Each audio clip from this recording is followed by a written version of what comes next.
As always, it is so good to have you, our listeners, with us on the Healthcare Leadership Excellence podcast. This has just been a marvelous run of great guests, and today is no exception. In our pre-call, we dug in on some great topics, and I love to welcome to our program today Lorraine Armijos. And Lorraine, thanks for taking your time to be with us today. Thank you, Carl. I'm really excited and hoping to teach a lot to your listeners.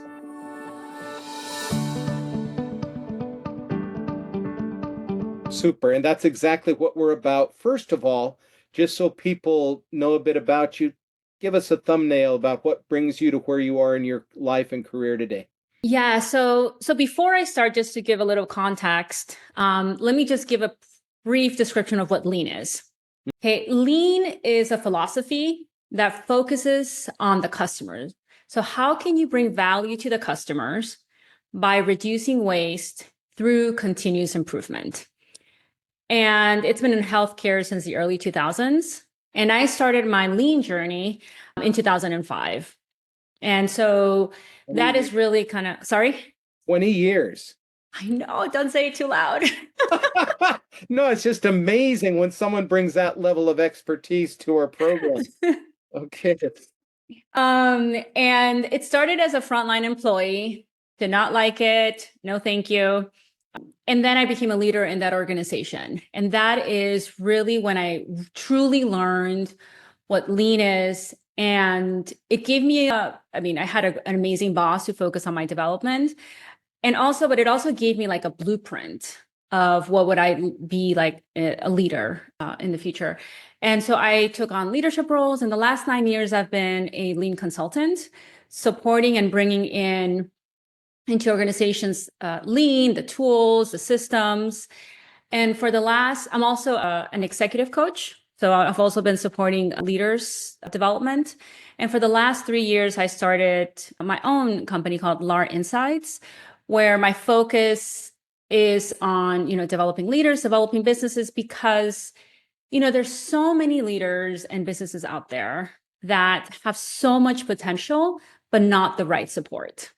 Right. I always think of, I'm a mom, and I believe that parents, do the best with the resources they have and the knowledge they have. And same thing goes with leaders and businesses. And so I want to be able to bridge that gap to where they can be and want to be and where they currently are. So that's what my business is about. Love it. So, like we talked about on the pre-call, a lot of our listeners right now are either sitting on their Peloton bike, or they're on the treadmill, or they're driving to work. And all of them are thinking, what can I learn today that I can use today?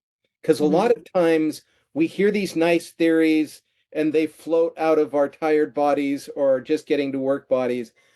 But we really want our listeners on every single episode to be stepping away thinking, I can do that today.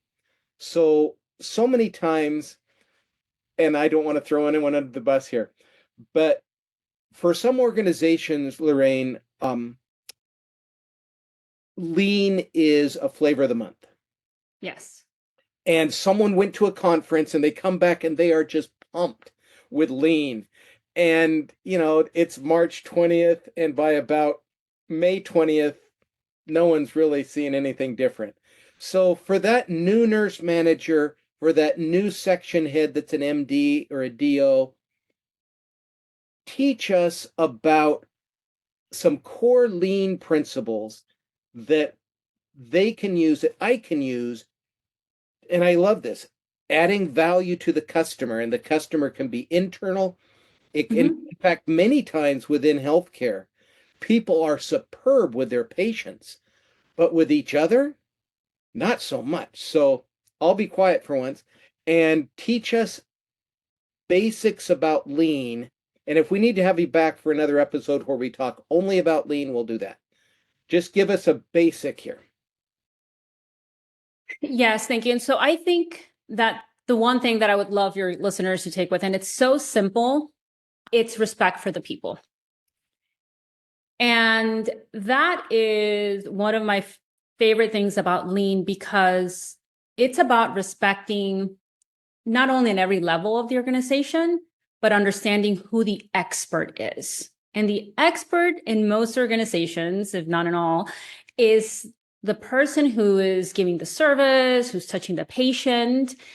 And it's really giving power to them, respecting their work, and be able to listen to what they have to say and engaging them in a way that they can solve their own problems.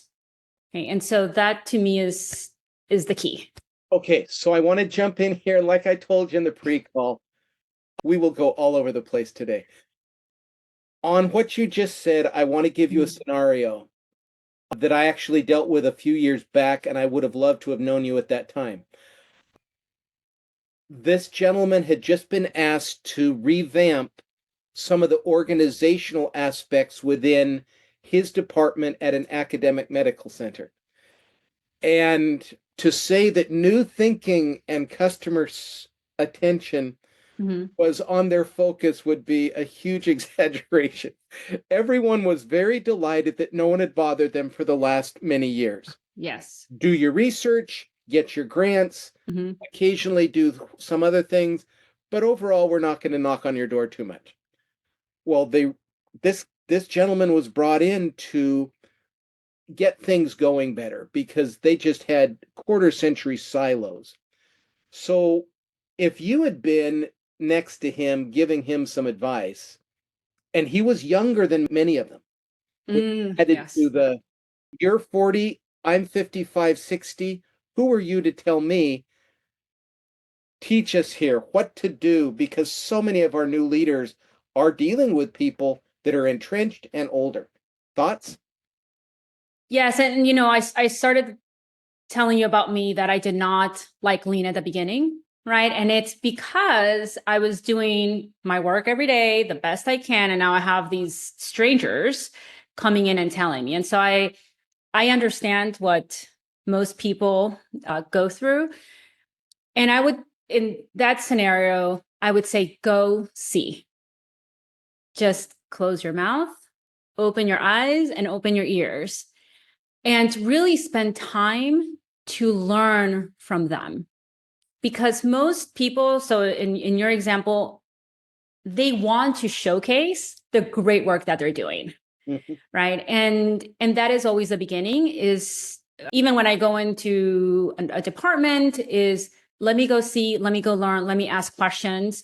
And once I go in with humility and with the intent of learning, I see people really open up, and it makes a huge difference to, and that is not only for a consultant or a new person going in, but also for the leaders, because that is one thing that shows respect, is the leaders going in to see, asking questions, and it helps them also learn kind of where their organization is at. So I'm just hoping some of the people I'm currently working with are listening to us today, because for a 20-year veteran, I want to ask you this question that I'm sure you've heard. I certainly have. Carl, what you're talking to us about is good. And now the killer phrase, but we don't have time to do that. And as crazy as it sounds, I don't have time to listen. They just need to come on board. If you were consulting and heard someone say that, that's in a position of check writing authority, how do you handle that? Yeah, that's a good, and no leader has time, right? I've never met a leader who's like, yes, I've got all the time, right? No one. And so the question that I would ask is, what is your goal for this organization, right? Because for you to be able to meet your goals, these are the things that you need to do. And this is why Lean becomes a flavor of the month, because leaders are excited. They're like, oh, my team is going to do this. My team is going to do that. And suddenly when I go in and I say, well, you need to do this, that's when kind of the breaks start. Yeah. And so And so it's really important for leaders to be on board and to understand where they should be putting in their time to be able to get to where they want to be. Great. Other basics about lean: respect for people, which is listening, finding out where they're at. What other I can do this today type of learnings can you help us with on lean? It's continuous improvement, right? And so that is really the idea of where do you want to be, right? Where are you today? And understanding what those gaps are. Okay, we very quickly, just human nature, we want to solve. Leaders, right? Leaders got into their roles because they're great problem solvers, they're great doers, right? And so we go in there to solve. And so what I would say is, and here comes also I don't have time for this, Lorraine. Leaders really need to pause and understand what is the problem that they're trying to solve. And also, and then with that comes, once you know what you're trying to solve, then what are those gaps? Oh, Right. huge. So I have so many questions. I just got off a call, no exaggeration, with someone who was running through what he has to do by the end of 2025, and it's enormous. Mhm. And his comment to me was, where do I focus? How do I choose? Because problem solving as a mid-level manager is entirely different than as a top leader. If you had been on this call a half hour ago, Lorraine, what would you have told him in regards to, gee, Carl, I just have all this. How do I focus in? And you don't have to go down the lean pathway, but just how do you help someone to learn where to put the attention? Yeah. So with the leaders that I support, I always say there are 4 things that you should be focusing on. One is developing yourself, right? You always want to be developing yourself. So what are the things that you need to do to develop yourself?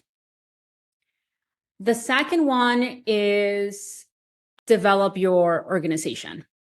Okay. And so that is, as a leader at the level that you're referring to, it's most likely, their goals, right? Their scorecards, KPIs, whichever language you want to use. And then it's also about those things that you must do. So in healthcare, right, you have the regulations, you have all those things that you need to make your list and know that those are the things that you definitely have to do and never stop. And then the third one is develop yourself, the organization, and your team. Okay. So you've just given us enough right here, Lorraine, for a lot of discussion. But the first one is a favorite theme of mine, so of course I want you to talk about it. Developing self. I'll give you an example. I'm in an emergency department. I'm working with the charge nurse team.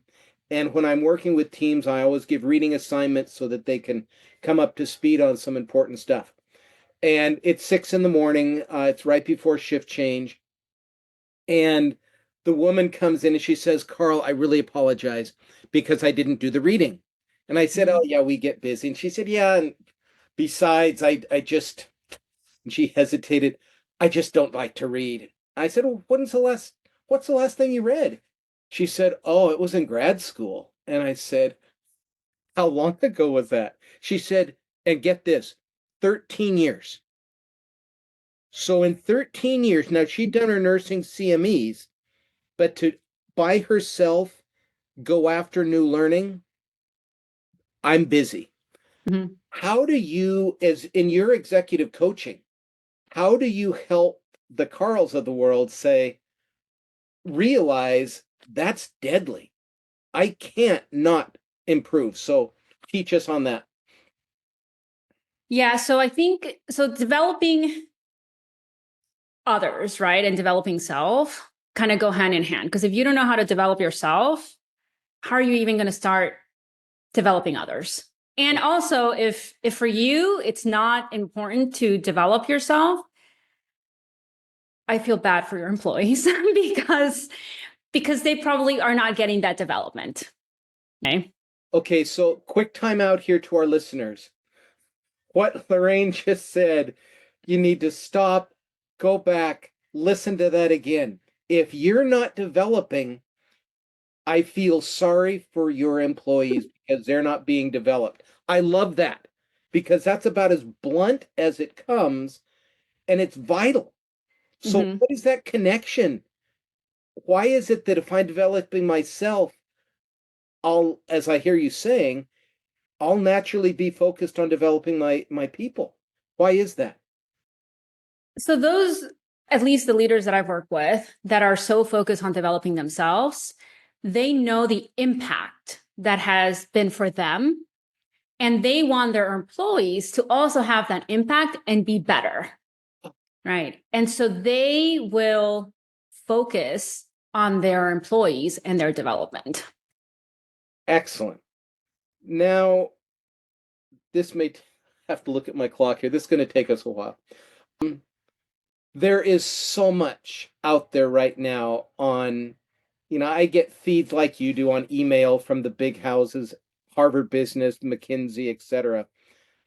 And there's rarely a week that goes by that, develop your team or develop your organization. Looking down at Harvard Business Review in my office right now, how to apply strategy to your organization. All of them great, but most of them at a level that it's just flying right by most of the readers, myself included. So I sometimes have to read HBR articles 2 or 3 times. Talk to us about some basics, because remember, we have nurse managers that are walk in right now to a shift with 20 nurses, or a new section head that has 70 neurologists, neurosurgeons, and techs in his section. Great. You're talking to me, Lorraine, about change management, team development.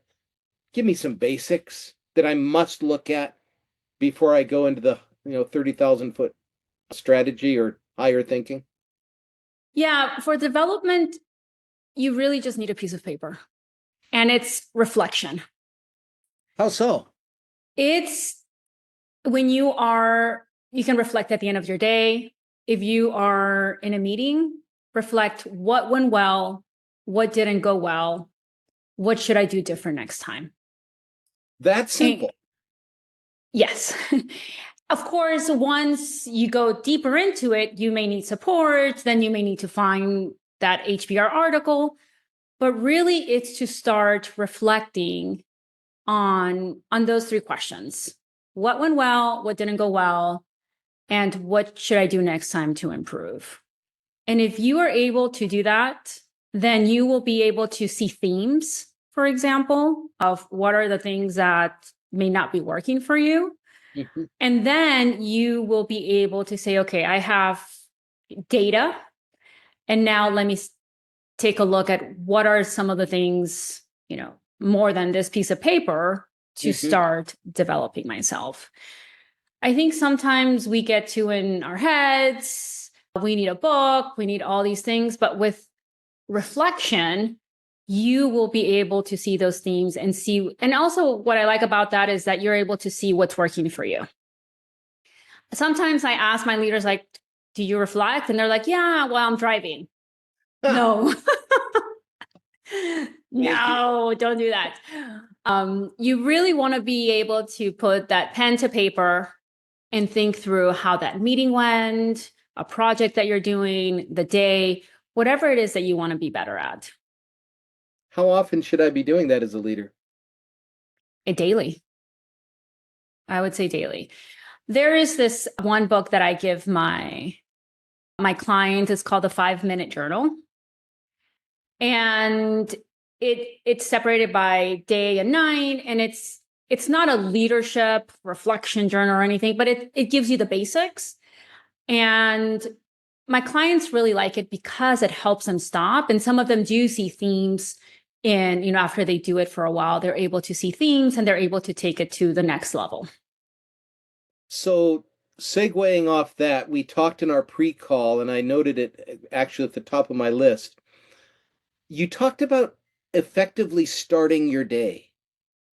How do you start your day?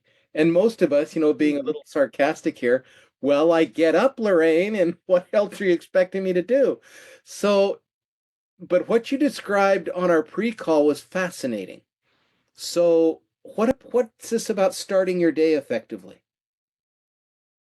Yeah. So one of the things that's really important in lean, excuse me, is to focus on when you start your day as a department, for example, is what are the things that you need to have a successful day, right? And that could be how's your staffing today? It could be, especially in healthcare, the one question that every department should be asking first thing in the morning is what safety concerns do we have? What safety concerns happened yesterday? And, every department makes it their own. Excuse me.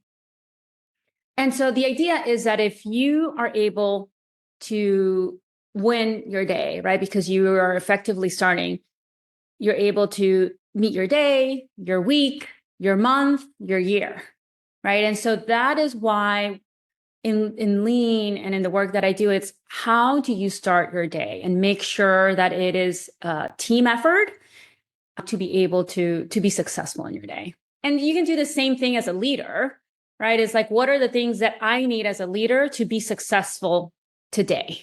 And it's not a checklist, right? It could be part of your checklist, like I'll do 3 things today. But what are the other things that need to be done today so you can be successful in your day?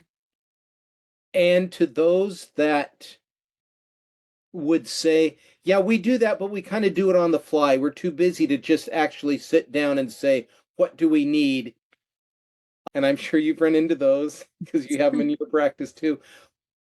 With the same directness of, I pity your employees if you're not developing yourself, give us some reality checks of the foolishness of not starting your day as you just described. What happens if I don't? You'll just be going day to day. And then the end of the year will come and you'll be surprised. Oh, the end of the month, right? Comes and you're like, how did we not meet our goal? What are we going to do? But if you are looking at your goals on a daily basis, right, you're going to be successful at the end of the month. And if you're not, you're going to know clearly why not and set something in place to be successful. So, just a couple of takeaways as we're moving through here. The simplicity of just reflect, as Lorraine mentioned, the 5-minute journal, morning and night. This item of starting your day, where do we want to go today? These are things, listeners, that the minute we get out of this meeting, out of the car, off the exercise bike, these are things, these are absolutes, because how many of us have gotten to the end of the year and thought, oops, this did not go well. And I don't know if it's Einstein that actually said it, but no problem can be solved with the same level of thinking that created it. And if you're not reflecting, so this is great stuff. I want to jump down here to another note that I took. We talked about this in the pre-call. Physicians are leaders. Even if they don't think they are, when that ER doc comes into my room at the hospital on Thanksgiving morning, real situation, my wife is quite concerned. She might just be thinking that she's talking to Mrs. Peaster, but to my wife and I, she absolutely is in control of that room, and she's influencing us. So talk to us about leadership when I don't have a title. I'm just a doctor. I'm just on shift. I don't have any direct reports. Lorraine, I'm not a leader. Talk to us and take as long as you need on this one because it's huge. Yeah, that is one thing that I would like all physicians to just own. And that is that once you have that MD, once people start calling you doctor, you are perceived as a leader. And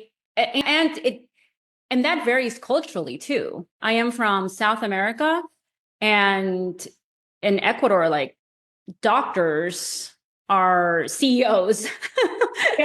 Yes, absolutely. And so it varies culturally. And so that is one thing that I wish, if you have physicians listening right now, is for them to really own that. And that when they're walking around their team, right, which may be MAs, nurses, is that they're leaders. And it is important for them to create a safe space, right, for especially in healthcare, right? Because things can go wrong at any point. And in healthcare, you need to create that safe space. So the medical assistant can stop and say, hey, Dr. Smith, that is not what we're doing here. That's not what this patient is coming here for. So it's really important for them to notice that about themselves. And right now, that phrase safe space is so widely used and, in my view, so little understood. Talk to that new physician who may have heard that, because at no time are physicians trained in leadership. It's usually, wow, you have a medical degree, you'll do great here. And not so much. There's a huge gap. So teach us a bit of what it means to have a safe space, what they, the physicians, can do to promote that.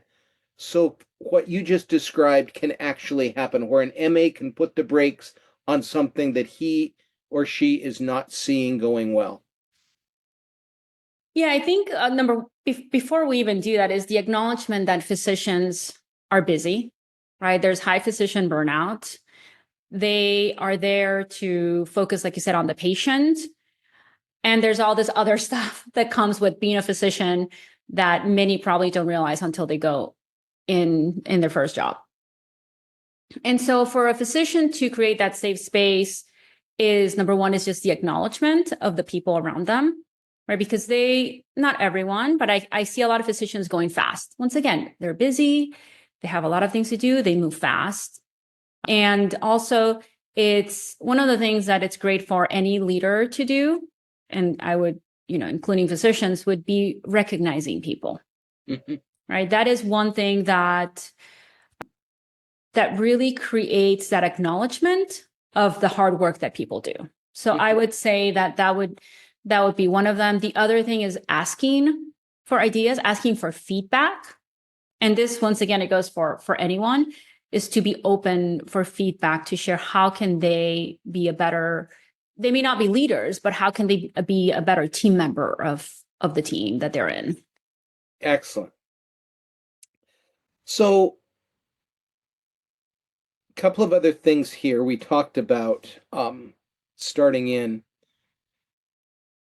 If we talk about lean, we also, in the buzzwords coming across the internet, change management. And people are so sick and tired of the phrases of, well, change, death, taxes, and change. I understand that change is inevitable, but I think there's a error we're making, that we don't acknowledge how change can absolutely wear people out. How would you advise a senior team that is navigable, healthcare in general, all the changes that are hitting, some coaching for these newer leaders, or even perhaps for senior leaders that are on their burnout? What do you see as the errors people make in implementing change, and how do you see those could be avoided? What I've seen is, once again, leaders are moving fast. They want to meet their goals, but they have not really taken the time to see, is their team ready for all these changes, right? Sometimes the team may not have the ability to take on that change or the knowledge. And so it's identifying what are the different things that the team needs to be able to take it on. And so I think that's one piece. And the other one is the communication of the change. Because maybe they are ready for the change, but the communication is so poor that they're not excited They don't want that change. It's another change. But when you describe what the importance of the change is, how it's going to help their work, the why behind it, then it may even be one more change that they welcome.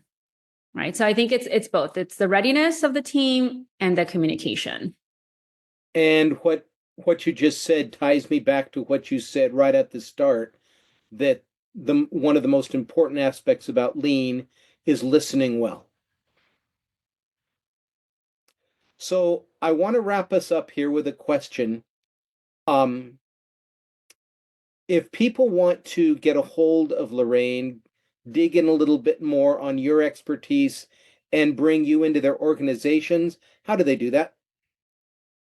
So you can go to my website, www.larinsights.com. And you can also find me on Instagram, LinkedIn. You can also find me on LinkedIn. And I'm going to have a page for your listeners. Great. And to be able to give some of the tools that I've talked to you today. Excellent. Thank you for taking so much time with us this morning. Thank you. Thank you so much, Carl. And I hope to be able to talk to you and your listeners again. And just to our listeners for a moment, I just go back to what Lorraine said about reflecting. You can listen to a podcast on the bike, on the treadmill, driving to the office. Just going back to what Lorraine said about reflecting, there's some things she brought up today that could be game changers. So if you could do yourself a favor, pull off a half hour and just re-listen to some of the very basic things that most of us miss. And again, Lorraine, thanks for talking at a basic level that we can apply at a higher level. It's been great to have you today. Thank you.